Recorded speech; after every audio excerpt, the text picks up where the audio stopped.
Hello दोस्तों, मेरा नाम है मिलन गोयल। आज हम अपने फोर्थ पार्ट पे इनकम और एम्प्लॉयमेंट थ्योरी के चल रहे हैं। इसके 3 पार्ट्स मैंने अपने चैनल पे डाल दिए, अभी तक किसी ने नहीं देखे तो वो देख लेना चाहिए। आज का जो हमारा टॉपिक है वो है जी equilibrium in income and employment theory part 4। देखिए जी, determination of income and employment theory में इक्विलिब्रियम 2 चीज़ों में क्रिएट होता है। एक होता है C+I अप्रोच और एक होता है S+I अप्रोच। बहुत इंपॉर्टेंट टॉपिक है ये बोर्ड्स के लिए, नहीं तो 6 नंबर का क्वेश्चन, नहीं तो 4 नंबर का कंफर्म आता है। पिछले सालों में भी आया है, इस साल भी आने के पूरे चांसेस है। तो अब हम C+I अप्रोच को करते हैं। देखिए जी, मैंने आपको पहले ही बताया था पूरी इकोनॉमिक्स एक प्रैक्टिकल थ्योरी है। पहले मैं आपको थोड़ा सा डिटेल देता हूं कंजम्पशन और इन्वेस्टमेंट अप्रोच के बारे में। ध्यान समझना जी मेरी बात को। देखिए जी, जब एग्रीगेट डिमांड, मैं रिपीट करता हूं, जब एग्रीगेट डिमांड एग्रीगेट सप्लाई के इक्वल होता है, जब एग्रीगेट डिमांड एग्रीगेट सप्लाई के इक्वल होता है तो उसी को मैं इक्विलिब्रियम कहता हूं। इनकम और एम्प्लॉयमेंट थ्योरी में उसी को मैं इक्विलिब्रियम कहता हूं। इनकम और एम्प्लॉयमेंट थ्योरी में C+I अप्रोच में, मैं रिपीट कर देता हूं जी एक बार फिर से, जहां पर एग्रीगेट डिमांड इकोनॉमी की एग्रीगेट सप्लाई के इक्वल होगा उसी को मैं equilibrium in income and employment theory कहूंगा C+I अप्रोच से। ये तो हमने पहले पैराग्राफ में लिखना है जी। अब ध्यान से सुनिए जी, अगर in case aggregate demand aggregate supply के इक्वल नहीं होता, मैं कहता हूं जी अगर एग्रीगेट डिमांड एग्रीगेट सप्लाई के बाई चांस इक्वल नहीं होता तो इकोनॉमी एडजस्ट करेगी, ऊपर की तरफ जाए या नीचे की तरफ जाए, तब तक जब तक ये दोबारा का इक्वल ना हो जाए। अब देखिए जी, पहले पार्ट देखो जी, मैं आपको बताता हूं 6 नंबर का क्वेश्चन आए तो पहले तो हमें इसकी डेफिनेशन लिखनी है, दूसरा हमें इसका शेड्यूल बनाना है, शेड्यूल को हमें एक्सप्लेन करना है, और तीसरा इसमें कर्व आएगा। एल्जेब्रिकली प्रूफ भी आता है, बनाओ तो बहुत अच्छा है जी, इंप्रेशन एग्जामिनर पे अच्छा पड़ता है जी। देखिए जी, यही हमारी बिल्कुल जो मैंने इधर लिखा है वही हमारी डेफिनेशन है। मैं रिपीट करता हूं जी, अकॉर्डिंग टू प्रोफेसर, इधर भी देखिए जी, according to professor J.M. Keynes, when aggregate demand in the economy is equal to aggregate supply in the economy, it is an equilibrium in income and employment theory with the help of C+I approach. In case aggregate demand is not equal to aggregate supply in the economy, then the economy will adjust up or down until the two are equal again. देखिए जी, यही हमने वो छोटी सी चीज जो हमने लिखी है इसको पैराग्राफ में हमने अपनी डेफिनेशन में प्लॉट किया है जी। ठीक है, याद रखना J.M. Keynes की थ्योरी है, कई क्लासेस में बता चुका हूं, केन्जियम थ्योरी है। J.M. Keynes की हिस्ट्री भी मैंने शॉर्ट्स में डाली है, वो भी जरूर देखना जी। केन्स की थ्योरी है जी, यही हमने बिल्कुल पैराग्राफ फॉर्म में लिखा है। अब हम अपने दूसरे पार्ट पे चलते हैं जी। अब हमारे दूसरा पार्ट क्या है, इसका शेड्यूल बनाना जी। ध्यान से देखिए जी, शेड्यूल हमने पहले भी अपने तीनों पार्टों में बनाया है, बिल्कुल एक बार देख लेना जी। देखिए जी, इनकम 0 से 500, कंजम्पशन फंक्शन हमने हर अपनी क्लास में 40 + 0.65 लिया है। वाई को इसमें पुट करते हैं तो 40, 100, 160, 220, 280, 340। इन्वेस्टमेंट कांस्टेंट होती है। अगला सेविंग को हम y - C करके निकालते हैं जी, -40, 0, 40, 80, 120, 160 जी। C+I से हमारा एग्रीगेट डिमांड आ जाता है 120, 180, 240, 300, 360, 420। C+S से हमारा AS आ जाता है 0, 100, 200, 300, 400, 500। अब हम इसको प्लॉटिंग करते हैं जी। देखिए जी, मैं 2 प्लॉट्स ले रहा हूं, एक प्लॉट ये, एक प्लॉट ये। देखोगे investment greater, investment greater, investment greater. दूसरे वाले पार्ट में इन्वेस्टमेंट इक्वल, फिर हमारी सेविंग ग्रेटर, सेविंग ग्रेटर जी। अगले पार्ट पे चलते हैं, aggregate demand greater, aggregate demand greater, aggregate demand greater, दोनों इक्वल। अब एग्रीगेट सप्लाई ग्रेटर है जी, 400, 500। हमने अपने पूरे एक्सप्लेनेशन को 3 पार्टों में बांट लेते हैं जी, स्टेज 1, स्टेज 2, स्टेज 3। ढूंढ हम इस स्टेज को रहे हैं, एग्रीगेट डिमांड 120 शुरू हुआ, मैंने ऊपर ओरिजिन से ऊपर बनाया, ये आ गया जी। एग्रीगेट सप्लाई ओरिजिन से शुरू हुआ, ये मैंने ऊपर बनाया जी, ई मिल गया जी। जहां पर दोनों इक्वल है उसको मैं इक्विलिब्रियम कहता हूं जी। तो ये हमारा दूसरा पार्ट कवर हो गया जी। पहला डेफिनेशन जो हमने इससे बनाई, दूसरा ये शेड्यूल हम बनाते, देखो जी इस चैप्टर में ना शेड्यूल ही एक है, अगर आप मेरे सारी वीडियोस में देखोगे एक ही शेड्यूल को लेके चल रही है, 4 ही पार्ट है, इनकम कंजम्पशन, सेविंग, इन्वेस्टमेंट, यही 4 कर्व पूरे चैप्टर में बन रहे हैं, यही शेड्यूल हर जगह बन रहा है। अब ध्यान से देखिए जी, स्टेज 1 यानी कि मैं देखूंगा 200 तक मेरी स्टेज 1 है। अब स्टेज में हो क्या रहा है जी, इन्वेस्टमेंट ग्रेटर है, सेविंग कम है, इन्वेस्टमेंट ग्रेटर है, सेविंग कम है, एग्रीगेट डिमांड ज्यादा है, एग्रीगेट सप्लाई कम है, यानी कि मैं ये कहना चाहता हूं डिमांड ज्यादा सप्लाई कम। जब डिमांड ज्यादा है और सप्लाई नहीं है तो इकोनॉमी प्रोड्यूस करेगी। मैं रिपीट करता हूं, ध्यान समझना, इस लाइन को ध्यान से देखना चाहिए, डिमांड ज्यादा सप्लाई नहीं है, इकोनॉमी सप्लाई करेगी तो लोगों को रखेगी गुड्स को बनाने में, इनकम और एम्प्लॉयमेंट बढ़ेगा। जब इनकम एम्प्लॉयमेंट बढ़ेगा तो ये क्या है जी, एक्सपेंशन बिजनेस एक्टिविटी, इनकम को बढ़ने की वजह से बिजनेस को बढ़ाने का समय। ध्यान से देखिए जी, स्टेज 1 देखिए जी, stage 1 is known as expansion in business activity.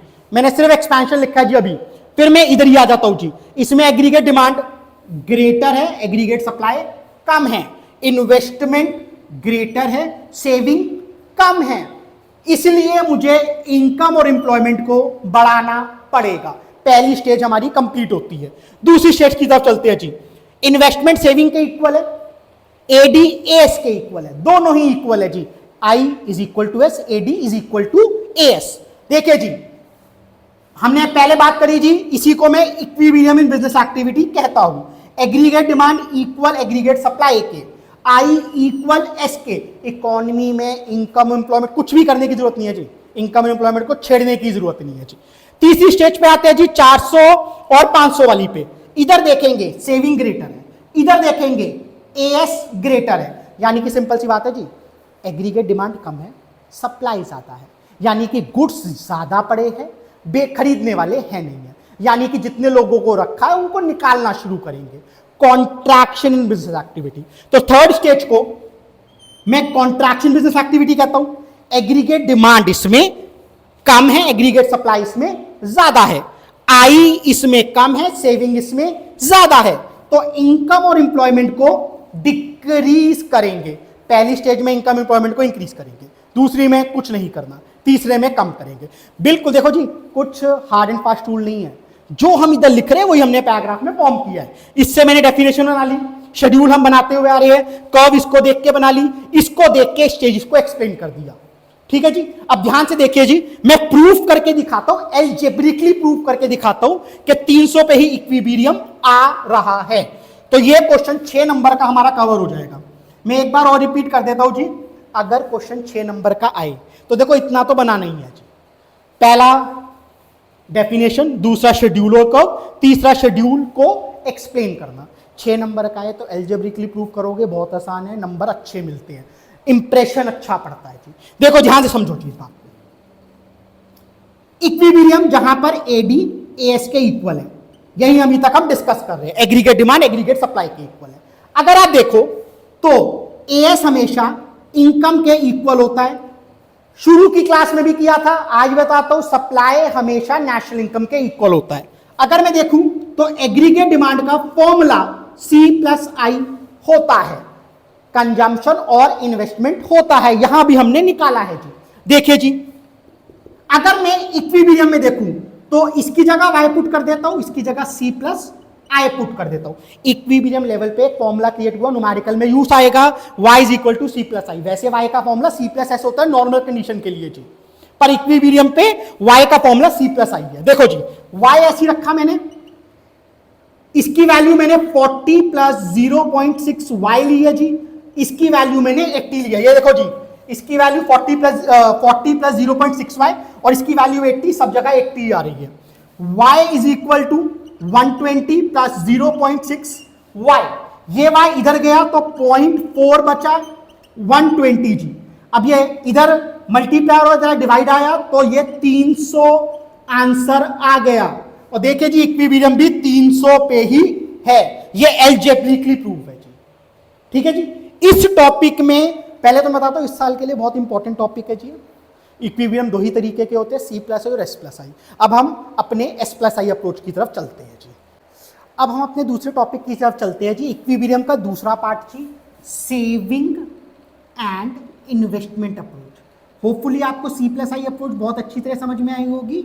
अब हम S प्लस आई अप्रोच पे चलते हैं। फिर से जी वो केन्स की अप्रोच है। फिर से मैं बताता हूं जी हमें क्या लिखना है और पैराग्राफ में हम क्या कन्वर्ट करेंगे।